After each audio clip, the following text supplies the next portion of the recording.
നമുക്കിന്നൊരു അടിപൊളി bread piece ഉണ്ടാക്കിയാലോ. അപ്പോൾ ഞാൻ ബ്രെഡിലേക്ക് പാലും മുട്ടയും ചേർത്തിട്ട് ഒന്ന് കുഴച്ച് വെച്ചിട്ടുണ്ട്. പിന്നെ കായം പരട്ടി വെച്ച് സാധാ കായം മാത്രം ചേർത്തിട്ടുള്ളൂ. അത് ഞാനൊന്ന് ബട്ടറിൽ ഫ്രൈ ചെയ്തെടുത്തിട്ടുണ്ട്. പിന്നെ അധികം വെജിറ്റബിൾ ഒന്നും ഇല്ല ഇതിൽ, സബോളയും ക്യാപ്സിക്കം മാത്രമേ ഉള്ളൂ. പിന്നെ ടൊമാറ്റോ സോസിലും ചില്ലി മയോ ഉണ്ട്, അത് ഞാനൊരു പേസ്റ്റ് രൂപത്തിൽ സോസ് ആക്കിയിട്ടുണ്ട്.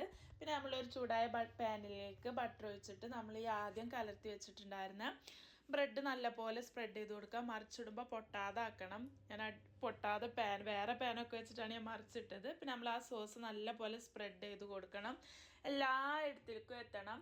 പിന്നെ മൊസറല്ല ചീസ് ഫസ്റ്റ് ലെയറിലിടണം. Mozzarella cheese മെയിനാണ്.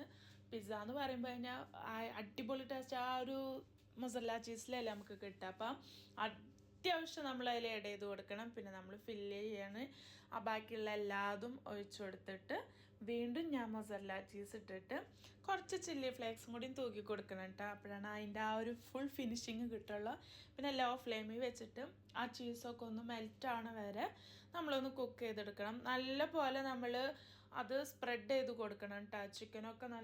ചിക്കനൊക്കെ കുറേ ഇട്ട് കഴിഞ്ഞാൽ അത്യാവശ്യം ടേസ്റ്റ് കിട്ടും. എൻ്റെ പിസ്സയിൽ ഭയങ്കരമായിട്ട് ചീസും ചിക്കനൊക്കെ ഉണ്ടായിരുന്നു. അപ്പോൾ അടിപൊളി ടേസ്റ്റ് ആയിരുന്നു. അപ്പം എന്തായാലും നോമ്പ് കഴിച്ച് ഇതിൽ നിന്ന് ഒരു കഷ്ണം കഴിച്ച് കഴിഞ്ഞാൽ വയറെന്തായാലും ഫില്ലാവും, ഷുവറാണ്. അപ്പോൾ വീഡിയോ ഇഷ്ടപ്പെട്ടിട്ടുണ്ടെങ്കിൽ ചാനൽ ഒന്ന് സബ്സ്ക്രൈബ് ചെയ്യണേ, സപ്പോർട്ട് ചെയ്യണേ. Thank you. അപ്പോൾ ഇത്രയുള്ള